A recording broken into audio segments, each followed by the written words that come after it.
नमस्कार.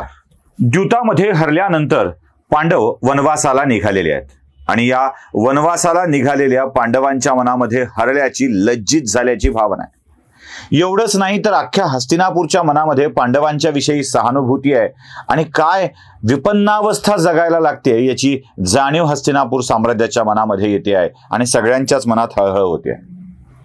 हस्तिनापूर साम्राज्याला लागून असलेल्या काम्यक वनाच्या मध्ये जाण्याचा निर्णय पांडवांनी घेतलाय आणि या काम्यक वनात असलेल्या एका गुहेत राहायला जायचं हा निर्णय पांडवांचा आहे. एकेकाळी वैभव भोगलेल्या, वैभवाच्या शिखरावर असलेल्या या पांडवांना अत्यंत विपन्न अवस्थेत जगावं लागणार आहे. तिकडे कृष्णाला द्रौपदीनं हाक मारली म्हणून तिच्या अवस्थेची जाणीव त्याला झाली आहे. पण कृष्ण युद्धामध्ये अडकलेला आहे, कारण द्वारकेवरती आक्रमण झालेलं होतं. शाल्वानं आणि दंतवक्राने आक्रमण केलेलं होतं. दंतवक्र आणि शाल्वाच्या आक्रमणाला परतवून लावण्यासाठी कृष्ण द्वारकेमध्ये गुंतलेला आहे. कृष्ण द्वारकेत गुंतलेला असतानाच्या काळामध्येच विवेक संपल्यामुळे युधिष्ठिराने काही निर्णय घेतले आणि त्या निर्णयाचे परिणाम युधिष्ठिराला भोगावे लागतात. या युद्धात, द्वारकेत चाललेल्या युद्धामध्ये दंतवक्र आणि शाल्वाचा पराभव भगवान श्रीकृष्णाने केलेला आहे. त्यांना माघारी धाडलंय, ते पळून गेलेत आणि मग युद्धातून निवृत्त झाल्यानंतर भगवान श्रीकृष्णांनी द्वारकेचं रक्षण झाल्यावरती आपल्या आत्याच्या पोरांची खबरबात घेण्याचं ठरवलंय. भगवान श्रीकृष्ण पराभव करून द्वारकेवरून हस्तिनापूरच्या जवळ येत आहेत आणि त्यांना समजलंय की काम्यक वनाच्या मध्ये हे राहत आहेत. बघा, भगवान श्रीकृष्ण परत आल्याबरोबर पांडवांना वेगळा धीर आलाय. मी पुन्हा सांगतो, म्हणजे ती जी कविता आहे ना, जब नाश मनुज पर छाता है पहिले विवेक मर जाता है, यांच्यातला विवेक संपला होता. विवेक, आणि हा विवेक होता भगवान श्रीकृष्ण. ज्या क्षणी हस्तिनापुरातून भगवान श्रीकृष्ण निघून गेले, ते आपल्या कार्यामध्ये गुंतले आणि पांडवांच्याकडे दुर्लक्ष केलं, त्या क्षणी हे संपलं होतं. ती एक छोटीशी कथा आहे. कथा अशी आहे की एक माणूस रस्त्याने चाललेला होता, समुद्र किनाऱ्यावरच्या रस्त्याने, वाळू होतीच, आणि चालता चालता त्याला त्याच्या जीवनाचा पट डोळ्यासमोरून तरळून जाऊ लागला. अशा वेळी त्याच्या आयुष्यात घडलेल्या बऱ्या वाईट प्रसंगाचीही आठवण त्याला होऊ लागली आणि त्याला एक जाणीव होऊ लागली की देव आपल्या सोबत चालतोय. मग सगळा चित्रपट डोळ्यासमोरून निघून गेल्यावरती काही क्षण तो थांबला आणि आपल्या आयुष्यातल्या बऱ्या वाईट घटनांचा अंदाज घेतला. त्याच्या लक्षात असं आलं की जेव्हा तो सुखात आहे तेव्हा वाळूवरती 4 पावलं चालतायत आणि जेव्हा तो दुःखात आहे तेव्हा वाळूवरती 2च पावलं दिसतात. त्याच्या लक्षात आलं, म्हणाला, देवा, सुखात माझ्या सोबत चाललास आणि दुःखाच्या दिवसात मात्र 7 किरे सोडलीस, असं का करावंस? देव असा असतो का सुखात सोबत चालतो आणि दुःखात मात्र नाही? तुला काय सांगायचं होतं? तुला हे सांगायचं होतं की दुःखात मी तुझ्यासोबत नसतो, की मी सोबत नसल्यावर तुझ्यावर दुःख येतं? काय होतं देवा तुझ्या मनात?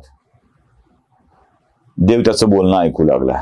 तो देवालाच दूषणं देत होता. म्हणत होता की का बरं, का सोडलंस मला तू? का दुःख दिवसात मला एकट्याला चालायला लावलंस? बघ ना, वाळूत 2च पावलं दिसत आहेत, वाळूत 2च पावलं दिसत आहेत. देव हसला, म्हणाला, वेड्या, तुला अजून मी कळलेलोच नाहीये, समजलेलोच नाहीये.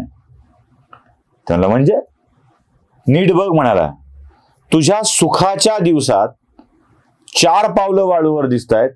ती 4 पावलं मी तुझ्यासोबत चालत होतो म्हणून तुझी आणि माझी आहेत.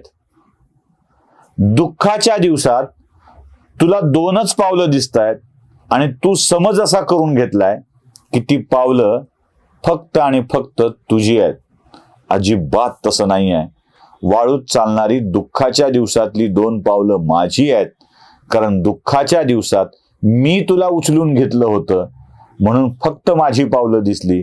दुःखाच्या दिवसातून उचलून आणून परत सुखाच्या दिवसात सोडलं, मग पुन्हा तुला 4 पावलं दिसायला लागलीत. मी उचलून घेतलं म्हणूनच दुःखाचे दिवस तू पार करू शकलास, अन्यथा तुझ्यामध्ये ती शक्ती नव्हती. दुःखाच्या दिवसात देव सोबत असेल ना, तर आणि तरच या पावलांना चालता येतं, बळ असतं. पण ही दुःखाची दिवस आणण्याचं कामच माणूस आपल्या कर्माने करत असतो. अशी काहीतरी कर्म करून ठेवतो की दुःखात यावं लागतं, वाट्याला दुःख येतात. पांडवांच्या आयुष्यामध्येही असंच होतं. पांडवांनी केलेली कर्मच त्यांना दुःखात टाकत होते. दूत खेळण्याचं कर्म का साधं होतं? देव नव्हता, विवेक संपला होता आणि विवेक संपल्यामुळं द्यूत खेळण्याचा निर्णय घेतला. दुःखात यावं लागलं.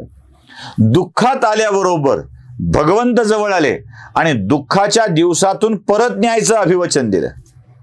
भगवान श्रीकृष्ण परत पांडवांच्याकडे आलेले. त्यांना कळलंय की काम्यक वनामधल्या गुहेमध्ये हे राहत आहेत.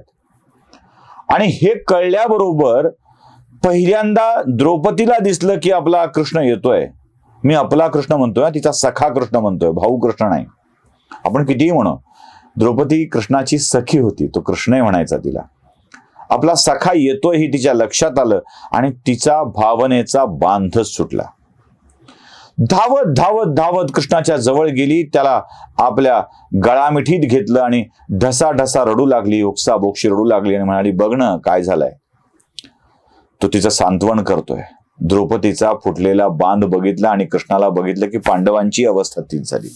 तेही धावत धावत जाऊन कृष्णाला बिलगले. कृष्णानेही त्यांना आपल्या बाहुपाशात घेतलं, आपल्या बाहूत घेतलं, आलिंगनात घेतलं, मिठीत घेतलं आणि म्हणू लागला, चिंता करू नका, होईल, सगळं ठीक होईल. बघूया तुमच्यावर जो अन्याय झालाय त्याचं परिमार्जन कसं करता येईल ते बघूया. आता या सगळ्या अन्यायाचं परिमार्जन करण्याचा मार्ग कोणता होता? तेवढ्यात भीम पेटून उठला, एकदम पेटून उठला आणि भीमानं सांगितलं की आम्ही आजही शस्त्रसज्ज आहोत, शस्त्रसंपन्न आहोत आणि ही शस्त्रसंपन्नता पांडवांचा पराभव करायला आम्हाला पुरेशी आहे. आम्ही पांडवांचा पराभव करू शकतो. भीमाच्या या आवाजाने जरा कृष्ण भानावर आला. तो म्हणाला, असं करू शकतोस? हो. अर्जुनही म्हणाला की आत्ताच्या आत्ता युद्धाला मी सज्ज आहे आणि या युद्धात मी सगळ्याच कौरवांचा पराभव करू शकतो. कृष्णाला माहित होतं करू शकतो, पण कृष्ण शांत होता, अगदीच शांत होता. तो काहीच बोलत नव्हता. शांतपणे दोघांचंही बोलणं ऐकून घेत होता. द्रौपदी ही आपल्या अपमानाचा बदला घेण्यासाठी उत्सुक होती. ती म्हणाली, देवा माझे केस दिसतायत ना. तरीही कृष्ण शांत होता. कृष्णाला काहीतरी सांगायचं होतं. कृष्ण गप्प होता आणि भीम, अर्जुन हे दोघंही आपल्या वीरश्रीला हे आव्हान समजून कौरवांचा पराभव करण्यासाठी आसुसलेले होते. कृष्ण परवानगी देतोय का? काय सांगतोय? बघूया पुढच्या भागामध्ये.